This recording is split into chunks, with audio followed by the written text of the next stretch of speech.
started you guys on a high note, and then when it gets to the money topic,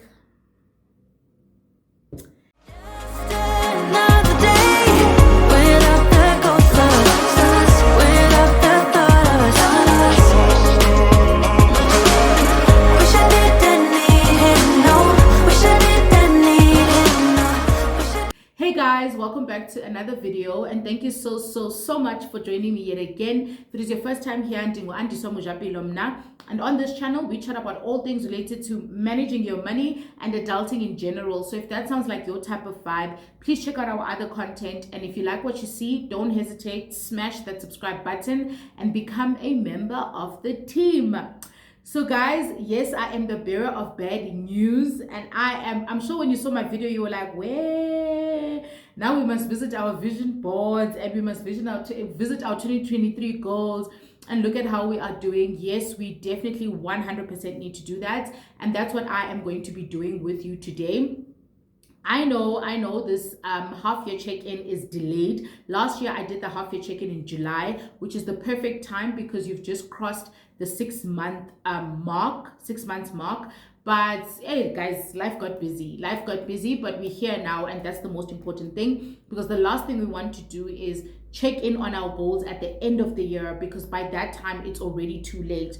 Now, if you are a regular on the channel or you've been here for some time now, you will know that I usually split my goals and the things that I want to achieve into 4 areas.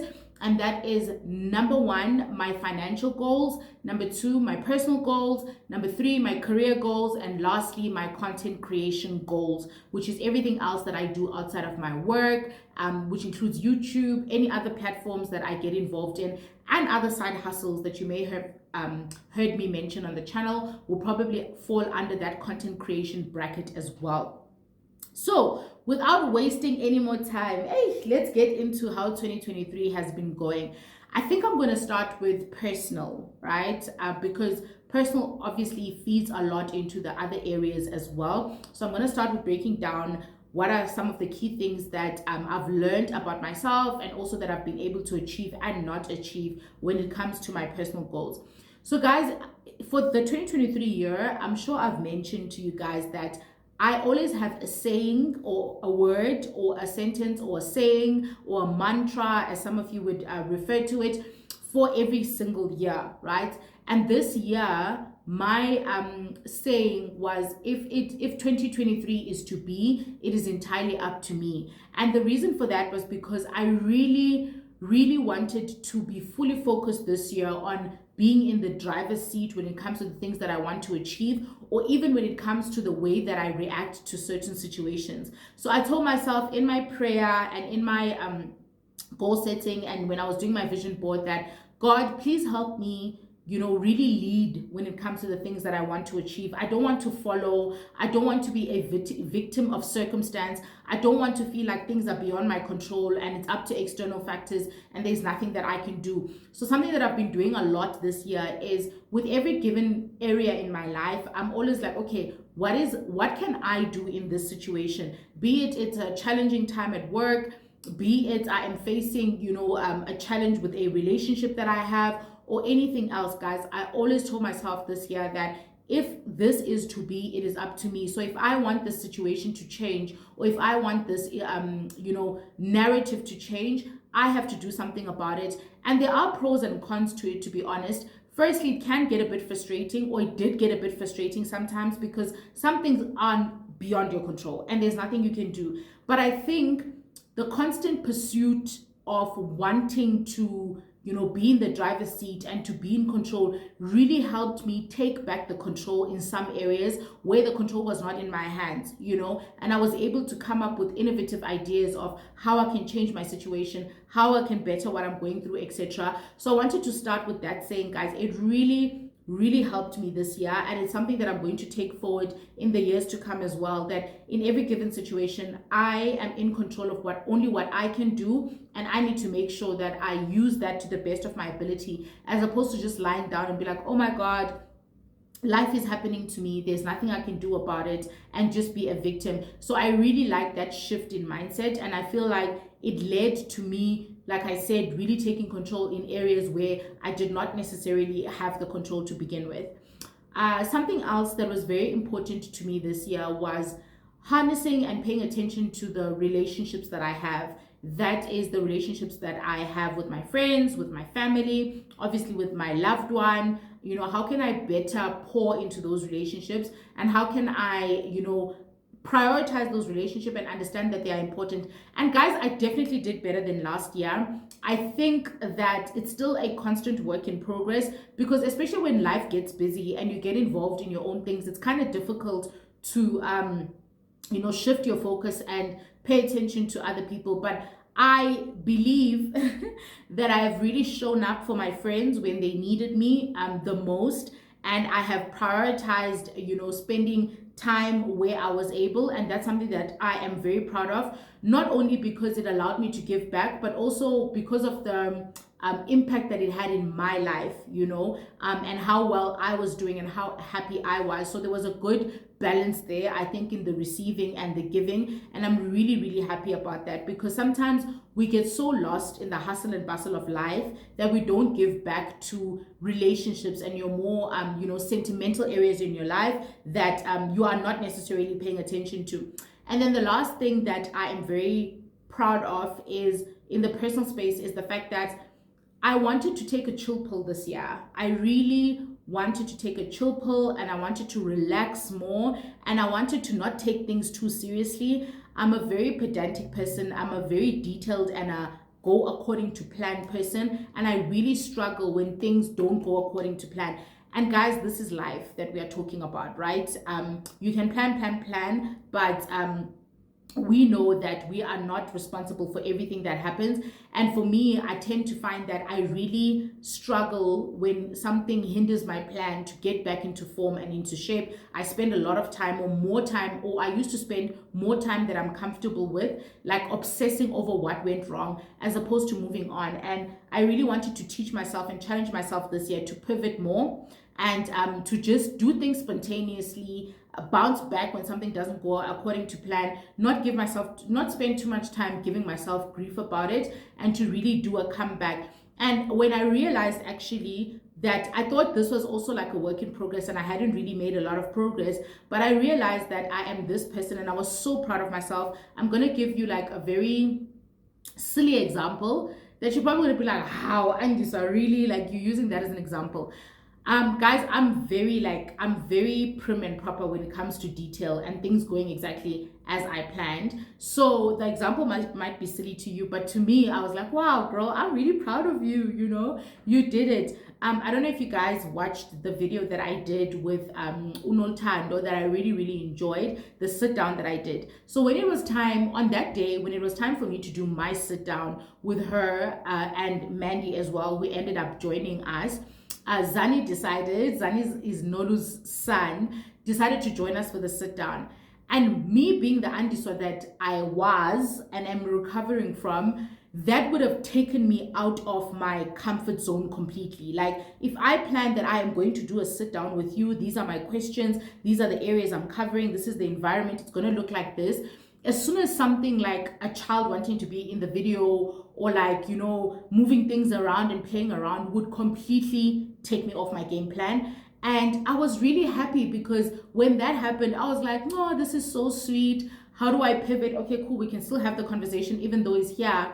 And I was really proud of myself in the sense that didn't get to me. It's not about, I always continue, but it's about the fact that it did not get to me. I was not super obsessed about it. In fact, I embraced it, and he was the cutest in the video, and I really enjoyed having him around. And for me, that showed, the growth, in terms of the area that I wanted to improve on, which was, girl, if life happens, just pivot, do something else, and get on with it so that you get the job done. The video did really well on the channel. I ended up enjoying it myself. It was a great discussion. And yes, it wasn't what I planned, but it naturally flowed into what it was supposed to be ultimately. And I'm really proud of that. That's just an example, guys, of some personal areas in my life that I've been working with or working on that I'm really proud of.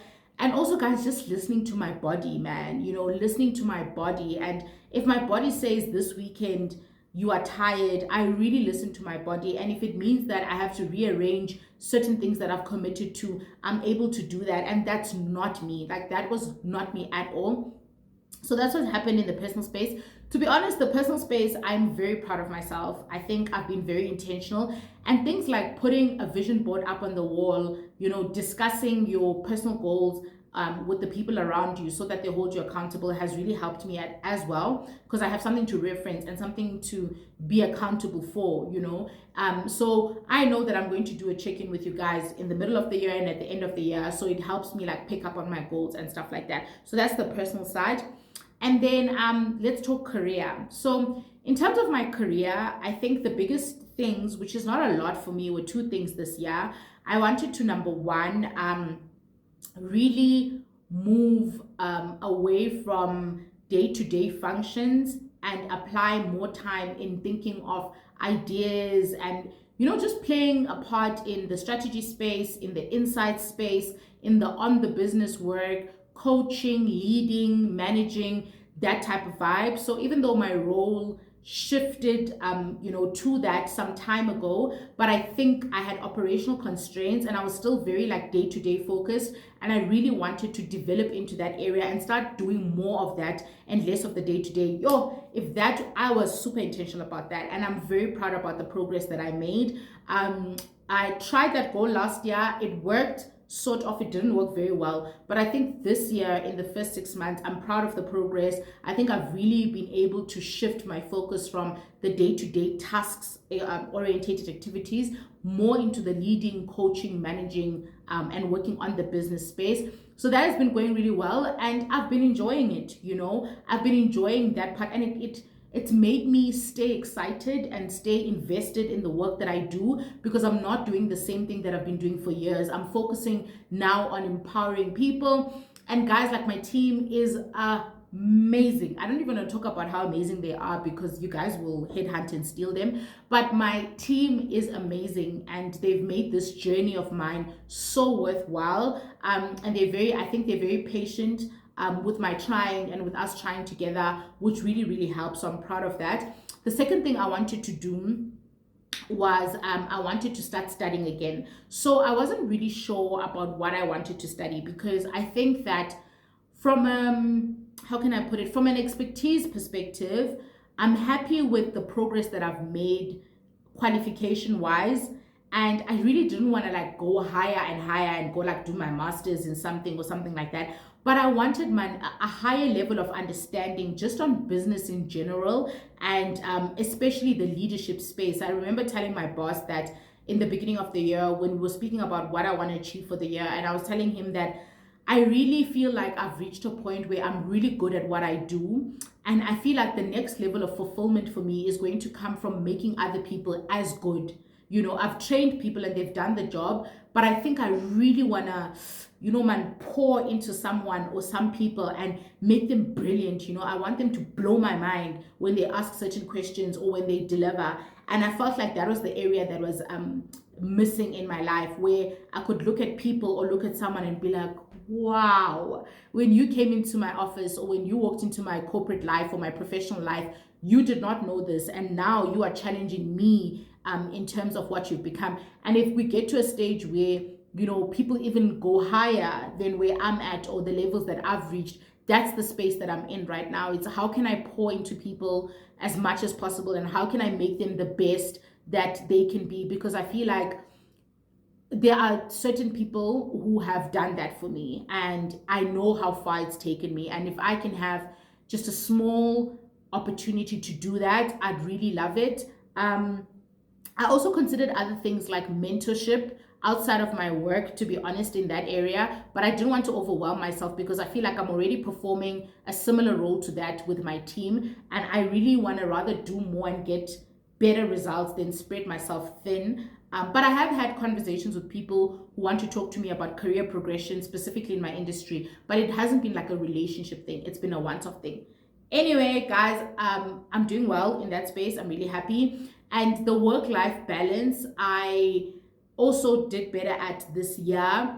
Last year it was a slippery slope. I did better, then I fell, and I did better and I fell. But I think now when I get home, I'm really able to switch off, and I'm able to, in terms of what time I get home, that's a story for another day, and still part of the work in progress. But when I do get home, no matter the time, let's not talk about the time I'm going home, but when I do get home, I feel like I'm able to switch off and really, concentrate on my little family, which is my husband, and really give back to that, or have conversations on the phone with other family members, extended family members, etc. So the work-life balance is also going really well. The only area that I like it me a bit was the studying while working.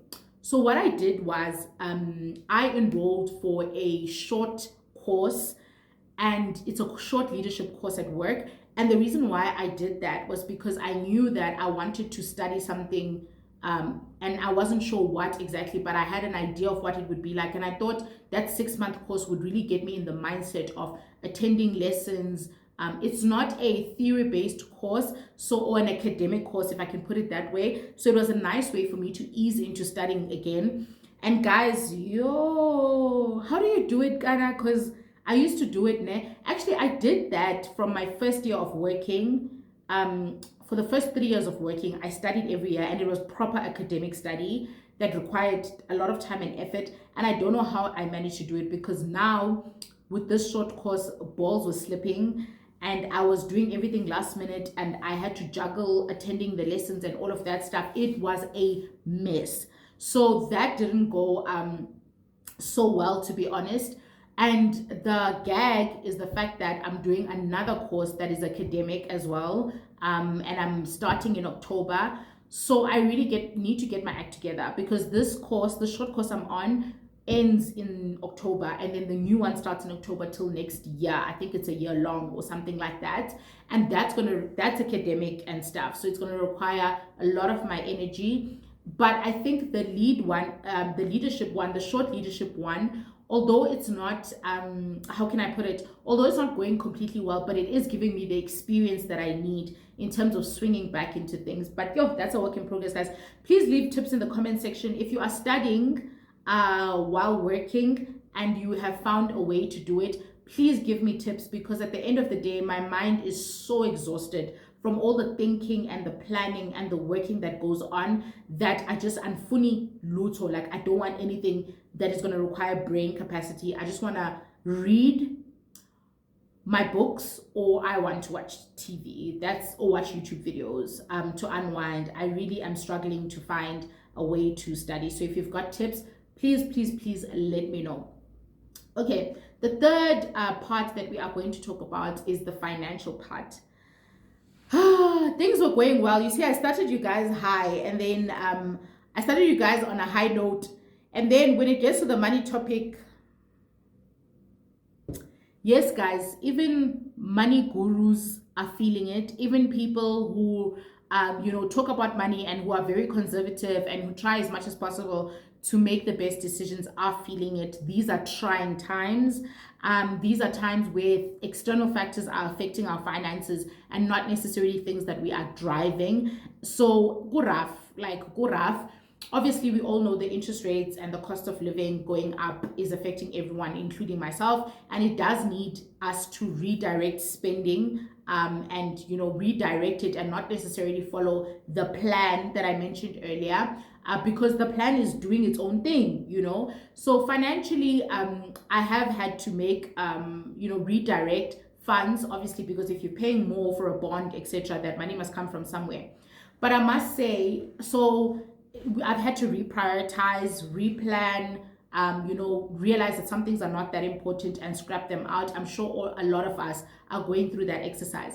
But I must be honest, guys, that it's in these times that I've been very grateful for having the knowledge and understanding that I have about finances, and also, most importantly, having a solid foundation. Because rules like number one, spending way less than I earn, and making sure that my commitments are way below what I can afford, has really helped me in these times. Because if you think about it, if you live like I do, well below your means, even if interest rates and stuff go up, there's still a good buffer between your lifestyle and your income. So if your income is here and you make sure your lifestyle is always here, even if interest rates go up, there's still a healthy balance between where your income is at, so you don't go like immediately into a depressive mode or stuff like that. So that has really helped, I must be honest. The fact that we are a conservative family, we are a family that's very simple, that lives well below our means. These trying times do remind us why it's important to do that. The importance of having an emergency fund so that you're not, you don't go out of budget when things go wrong. The importance of living well below your means so that you've got that buffer for yourself and you don't have to sell your car when interest rates go out, or have to sell your house. These are realities for a lot of people. And for me, in a conversation I had last week, I said that these trying times are actually testing whether or not we have the basic principles in place. They don't require different solutions. They require us to go back to the basics and make sure that we have them in place. So I think having those basics in place has definitely been a great thing. However, like I said, redirection and replanning is needed.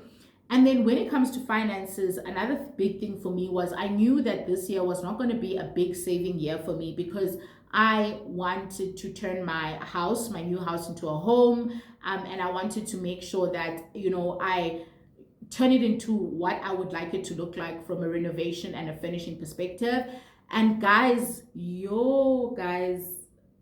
it's so painful to have money, spend money, have money, spend money, have money, spend money. It is so painful to see money go in, out, and that's honestly been my life this year.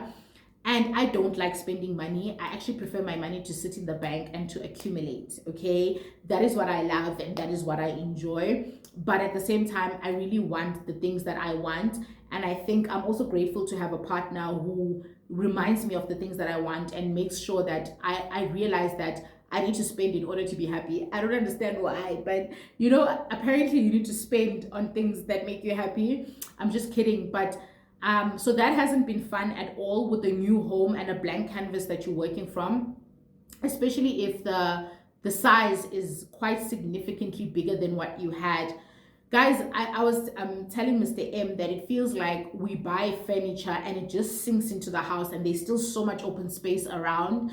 We've made great progress now, but with the small things, it just felt like you'd buy one appliance in this kitchen and then it would go there, and then there's all this open space. You buy another one, there's still open space.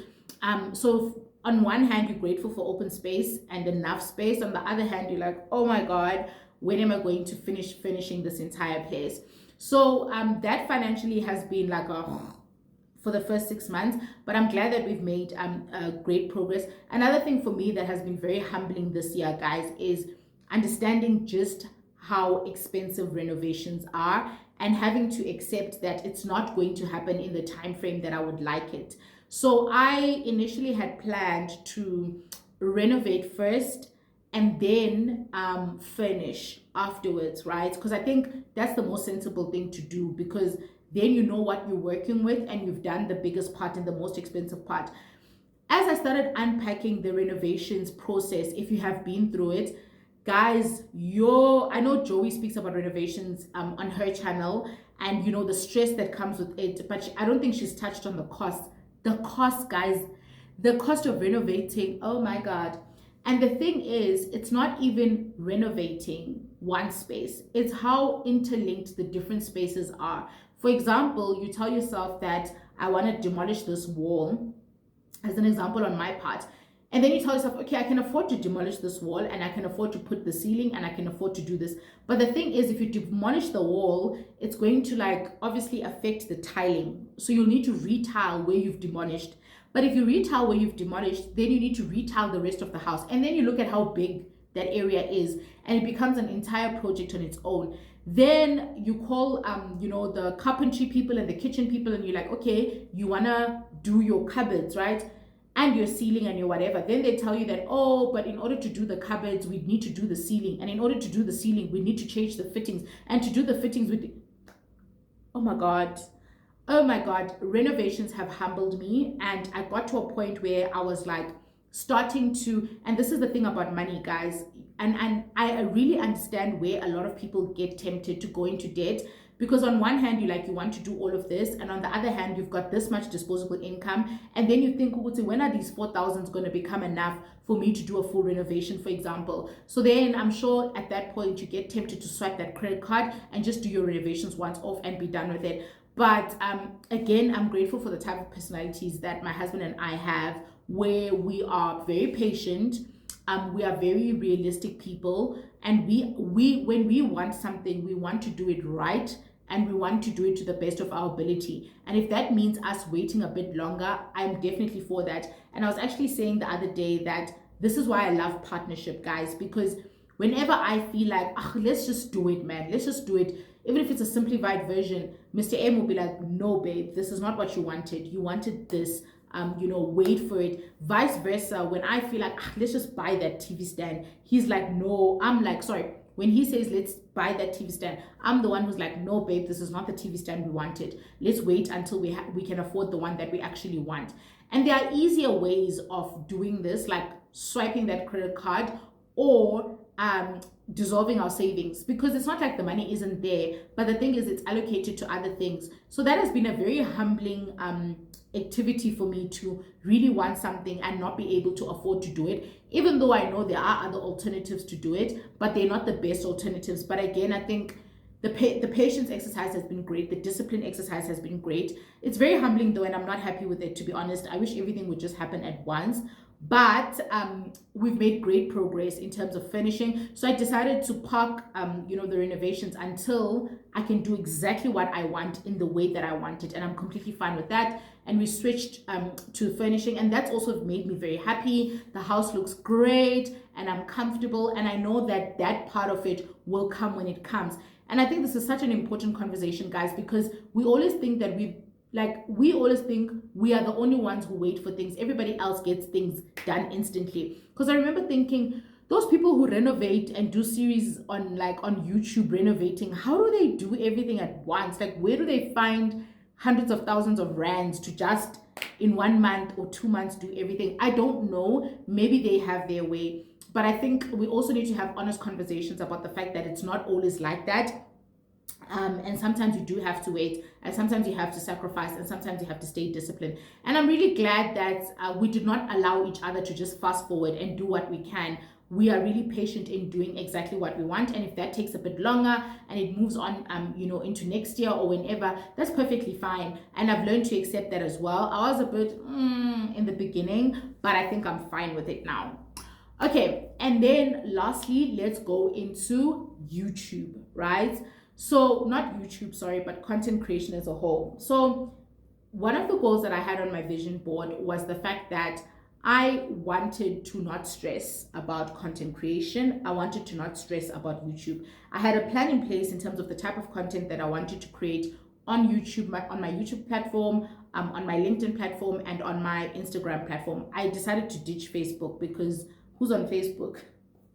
I'm joking, not joking, but I decided to ditch Facebook and I just kept to those 3 platforms. And I had an idea of what I wanted to create there, but I didn't want to put myself under a lot of pressure in terms of growth, numbers, analytics, stats, and all of that stuff. And my main goal was for content creation to not actually have content creation goals, to be a bit softer on myself this year. And I totally achieved that. I'm no longer refreshing stats on each of my platforms. I'm actually having fun with them and I'm really loving it, especially how my Instagram looks. Love it. Absolutely love it. Maybe I'll post it here, but I really love what I've done with my Instagram. And I love the fact that, it's me and it's what I want to do. And I post when I post. Obviously, YouTube is a bit different because I do try and post every week, but I'm happy. I'm happy with where I'm at. A big highlight for me has been getting monetized on YouTube, which wasn't a goal of mine. But because I've got super convincing people around me, they were like, you will get monetized wherever, you will get monetized whether you want to or not. So I ended up getting monetized and I'm really grateful for that and for being pushed to tick that off. So that's a bonus for me because it wasn't a goal. I feel like our channel has grown quite well as well. We're sitting on, you see, normally I know the numbers to the T, but I have to think. I think we're sitting on 2,600 and something at the moment. I'm really happy about that. That, to be honest, guys, has been fueled. I had 2 videos that did really well. One was 8 things I don't mind spending money on or something. That brought me a lot of subscribers. And my voiceover video picked up suddenly. Now I think it's on 5,000 views. So those brought me a lot of subscribers in the first half of the year. But I think what really brought me the most subscribers is the community that I've created on YouTube, and the people that have mentioned me on their channels. And thank you so much to those people. It's so interesting because you mentioned me in passing without really plugging me. Like a lot of channels that I watch, people will be like, oh, Andisa said this about money, Andisa said this about property, Andisa would probably judge me for spending on this. Okay, Andisa's the one to ask when it comes to this. The usual people will do it. And then there's other people that are jumping on that trend as well. And I think as soon as you do that, and I'm watching your video and I'm like, ha, ha, ha, people go onto my channel and go like onto my platform, because I've noticed that a lot of my subscribers came from my homepage, and I'm really, really grateful to all the YouTubers who watch this, small, medium, and big, and who support me and who mention me, even though sometimes you're not doing it intentionally. But I really appreciate it, because you could say I decided to get I'm going to use example for you guys because it's top of mind. You could say I decided to get a home inspection. You didn't have to say Andisa suggested that I get a home inspection, or I was watching her video and she suggested that. So I'm really grateful to all of you guys for doing that. I appreciate it. And then lastly, speaking of the content creation space, so in this month I've got a lot of engagements that I'm doing, lives and in-person engagements that I've been invited to. Some are private, so I won't necessarily post them on social media. Some are more public, so if I'm allowed to share, I will share them on my Instagram, because that's where I do mostly my live updates and stuff like that, which is why you should follow me there as well. So I'm going to keep you guys posted on that. I'm doing a lot this month. And I also did not take a break this year. I usually take 2 breaks. If you've been on the channel for some time now, you know that I take 2 breaks a year. I take a break in June and I take a break in December, right? I think I do July and December, or June and December.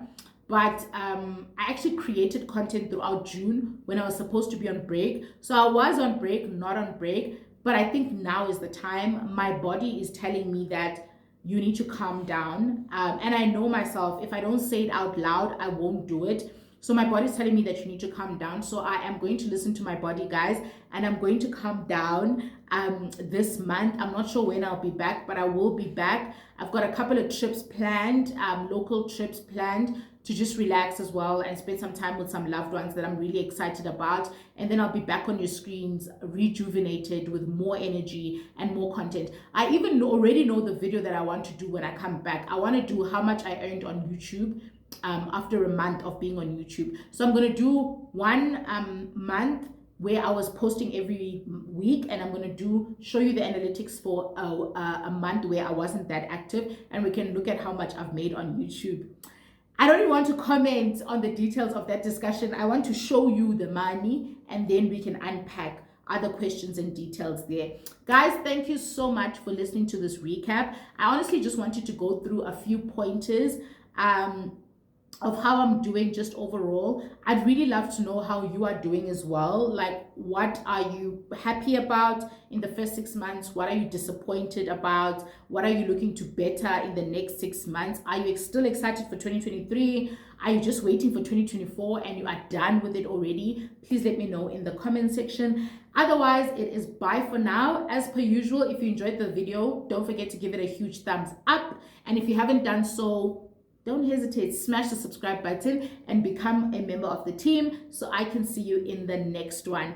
Bye, guys.